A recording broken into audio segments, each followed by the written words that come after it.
hari demi hari dapat kita lalui bersama dengan Tuhan. Apapun keadaan kita saat ini, ketika kita dapat beribadah dan berbakti kepadanya adalah salah satu bukti kebesarannya dan bukti penyertaannya dalam hidup kita. Mari kita angkat pujian bukti kebesaran.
Saat ini kami datang ke hadirat-Mu untuk kembali memuji dan memuliakan nama-Mu.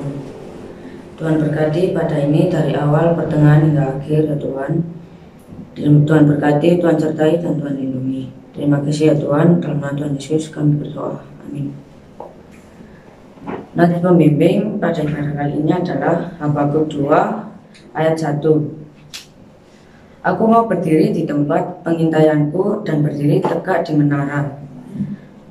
Aku mau meninjau dan menantikan apa yang akan difirmankannya kepadaku dan apa yang akan dijawabnya atas pengaduanku.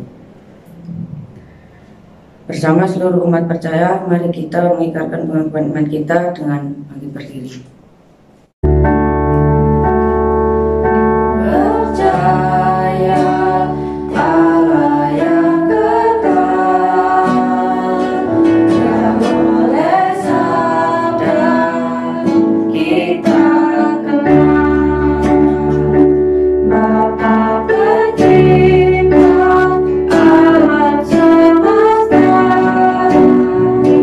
Yang mengasihi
kita mendengarkan firman Tuhan, mari kita menyanyikan lagu Waktu Tuhan.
Shalom, selamat hari Minggu teman-teman yang terkasih di dalam Tuhan. Apa kabarnya? Berharap kita semua dalam keadaan yang baik dan terus boleh bersukacita karena boleh merasakan pemeliharaan Tuhan yang sempurna dalam kehidupan setiap kita. Sebelum kita mendengarkan firman Tuhan, mari kita mau berdoa kepada Tuhan. Bapa di dalam surga, pada saat ini kami bersyukur kami boleh beribadah kepadamu walaupun kami masih harus beribadah secara online. Berkati kami untuk mendengarkan firman yang akan disampaikan. Kiranya Tuhan yang boleh membukakan hati kami untuk kami boleh siap diubahkan oleh kebenaran firman-Mu. Di doa kami dalam nama Tuhan Yesus, kami berdoa, kami mengucap syukur. Amin. Teman-teman, sudah 2 minggu ini kita merenungkan satu tema, yaitu hidup berintegritas. Kita telah belajar dari para tokoh di dalam Alkitab bagaimana agar kita ini dapat menjadi anak-anak Tuhan yang berintegritas. Ada 2 bagian yang sudah kita dengar. Bagian yang pertama di 2 minggu yang lalu adalah taat, dan minggu lalu adalah komitmen. Rasul Isa bersyukur untuk respon dari setiap teman-teman yang boleh memberikan responnya atas firman Tuhan yang sudah disampaikan 2 minggu ini. Kiranya kita sekalian boleh sama-sama terus dimampukan oleh Tuhan untuk menjadi anak-anak Tuhan yang memiliki hidup berintegritas. Dan hari ini teman-teman, ada satu bagian lagi yang akan kita pelajari, yaitu bertanggung jawab. Kita akan melihat dari seorang tokoh yang bernama Yusuf. Nah, firman Tuhan hari ini Rasul Isa ambil dari Kejadian pasal 39. Tapi Rasul Isa nggak akan baca semuanya, ada beberapa ayat aja yang Rasul Isa baca. Nah, Rasul Isa akan memulai dengan membacakan ayat yang pertama dan ayat yang kedua. Kejadian 39, ayat 1 dan ayat yang kedua. Adapun Yusuf telah dibawa ke Mesir, dan Potifar, seorang Mesir, pegawai istana Firaun, kepala pengawal raja, membeli dia dari tangan orang Ismail yang telah membawa dia ke situ. Tetapi Tuhan menyertai Yusuf, sehingga ia menjadi seorang yang selalu berhasil dalam pekerjaannya. Maka tinggallah ia di rumah tuannya, orang Mesir itu. Teman-teman, bisa nggak ya kita ngebayangin seandainya kita ini menjadi Yusuf? Mau nggak kita jadi Yusuf, teman-teman? Kita bayangin ya perasaannya Yusuf pada waktu itu. Dia itu anak yang paling kecil, ya, anak bungsu kalau orang zaman sekarang bilangnya ya, kalau kita menganggapnya si bungsu gitu ya. Nah, biasanya anak yang paling kecil atau si bungsu ini pasti menjadi anak, biasanya pasti menjadi anak yang paling disayang oleh orang tua maupun oleh saudara-saudaranya. Banyak mendapatkan perhatian, banyak mendapatkan kasih sayang dari papa mama maupun juga dari kakak-kakaknya.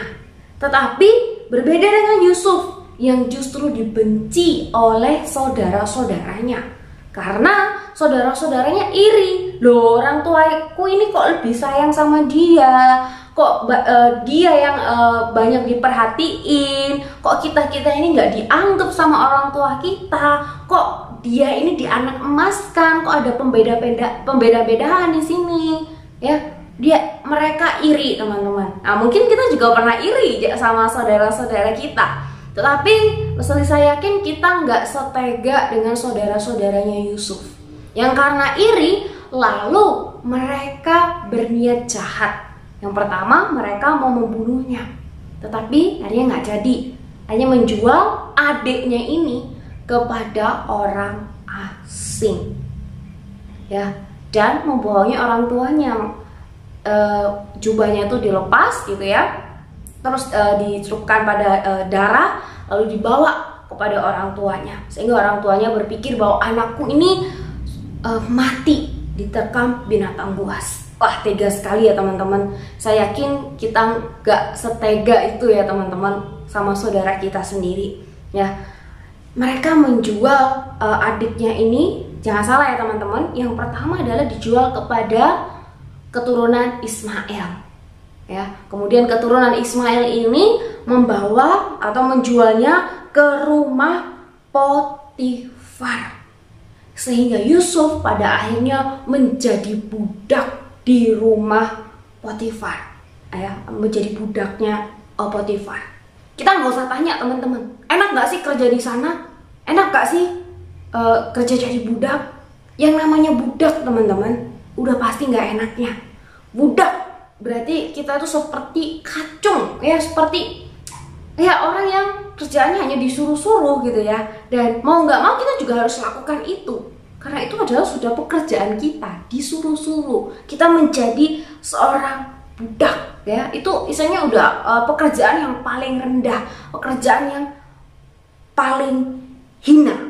Mau ya, kita nggak usah tanya enak apa enggak ya teman-teman. Tetapi sekalipun di dalam kondisi yang serba nggak enak, di dalam segala penderitaannya, coba teman-teman lihat lagi ayat yang kedua, ya. Dikatakan, tetapi Tuhan menyertai Yusuf sehingga ia menjadi orang yang sangat berhasil dalam pekerjaannya. Maka tinggallah ia di rumah tuannya, orang Mesir itu. Di dalam ayat yang kedua ini teman-teman, kita dapat melihat penyertaan Tuhan di dalam kehidupan Yusuf, dalam keadaan yang serba nggak enak tadi, ya. Ini dikatakan dia sekarang tinggal di rumah tuannya. Ada kemungkinan teman-teman bahwa sebelumnya ini Yusuf itu tinggal di rumah budak, ya, bersama dengan budak-budak yang lainnya. Tetapi tuannya itu melihat bahwa Tuhan membuat segala pekerjaan yang dilakukan oleh Yusuf itu berhasil. Dan inilah teman-teman yang dilakukan oleh Potifar, yaitu mengizinkan Yusuf ini untuk tinggal di rumahnya dan melayaninya. Ya, kita ajak lagi, kita melihat ayat yang ketiga dan ayat yang keempat ya. Dikatakan setelah dilihat oleh tuannya bahwa Tuhan membuat berhasil segala sesuatu yang dikerjakannya, maka Yusuf mendapatkan kasih tuannya dan ia boleh melayani dia. Kepadanya Yusuf diberikannya kuasa atas rumahnya dan segala miliknya diserahkannya pada kekuasaan Yusuf. Tentu ini adalah hal yang spektakuler, teman-teman. Ini adalah hal yang luar biasa. Ibaratnya kalau zaman sekarang, Yusuf ini ya sudah naik jabatan. Yusuf ini sosok yang dapat dipercaya dan dia mendapatkan kepercayaan yang lain lagi yang lebih besar. Dia punya tanggung jawab lagi yang lebih besar, teman-teman. Nah, mungkin ketika kita dengar atau membaca kisah ini, melihat kehidupan Yusuf, kok enak ya jadi Yusuf gitu ya. Kok enak jadi Yusuf, diberkati Tuhan. Jadi dia bisa dapat banyak hal ya. Dia bisa dipercayakan banyak hal. Tunggu dulu teman-teman. Kita jangan salah. Tuhan memberkati Yusuf ya. Tuhan memberkati Yusuf. Tetapi Yusuf ini bekerja. Yusuf nggak cuma diem-diem aja. Kita lihat ayat yang kedua. Ada kata pekerjaannya. Dan di dalam ayat yang ketiga ada kata dikerjakannya. Jadi teman-teman, Yusuf ini mengerjakan setiap pekerjaan yang dipercayakannya ini dengan penuh tanggung jawab.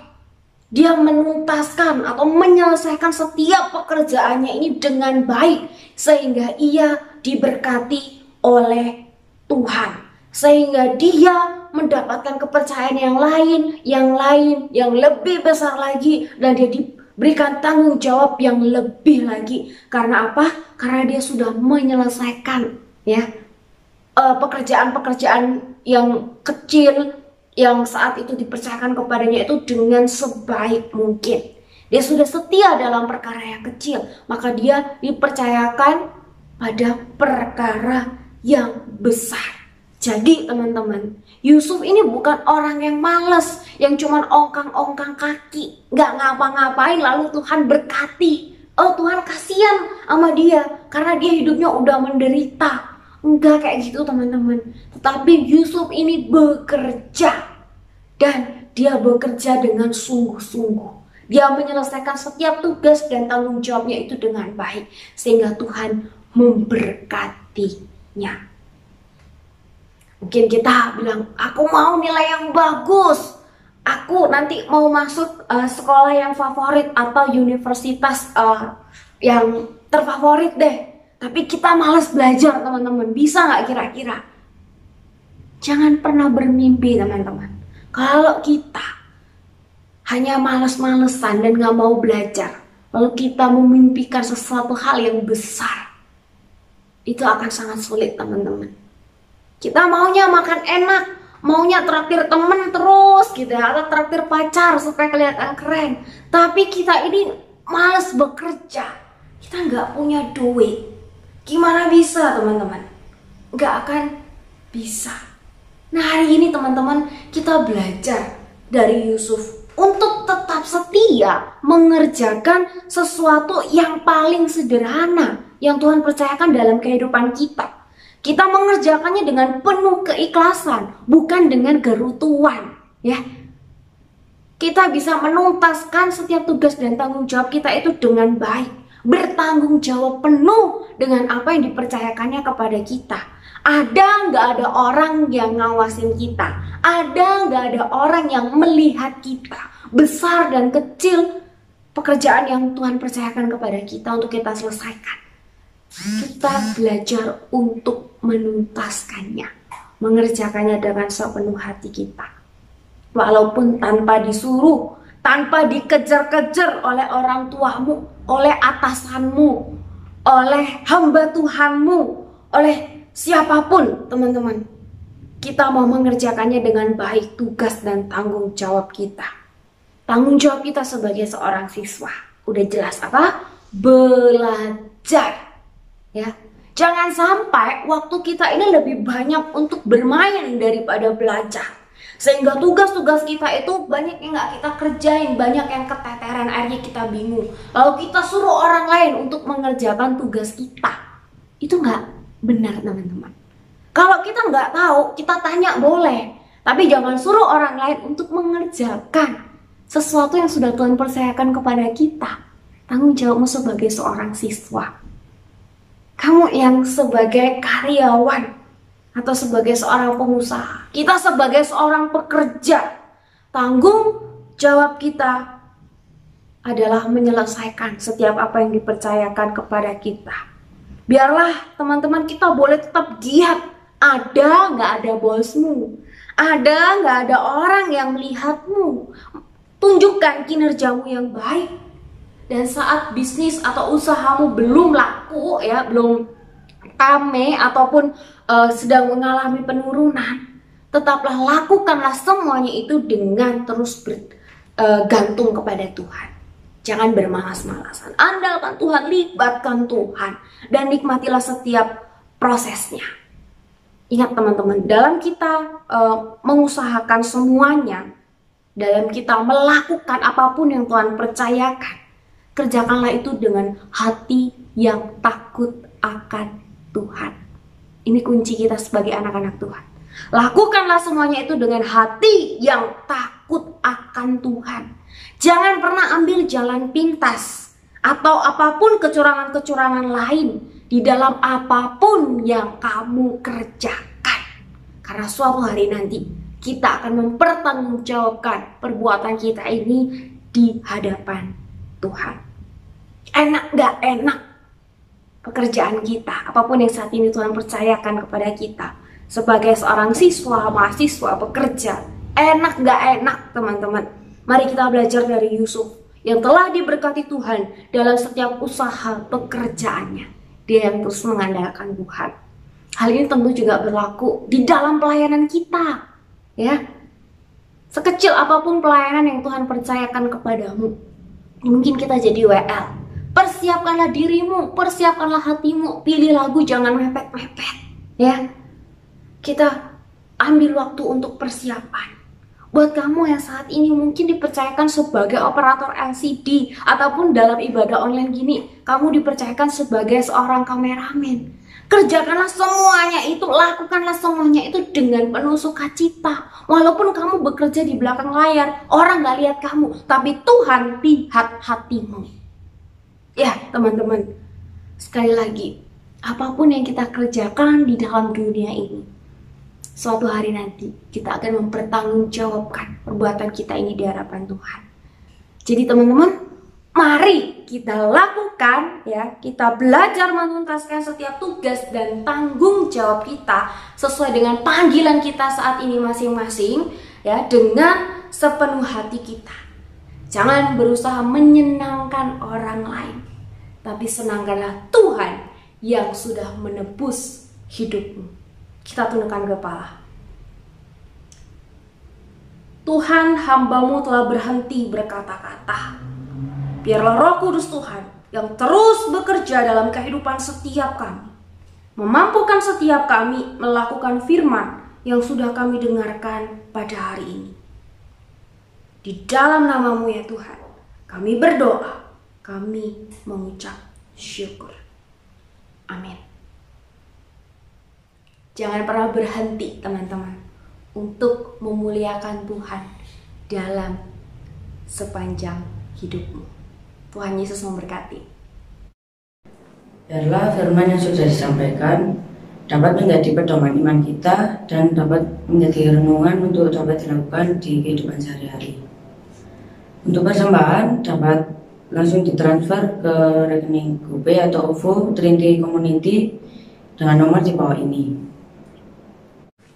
Untuk mengakhiri pada hari ini, mari kita nyanyikan Kunaikan Syukurku.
wabarakatuh.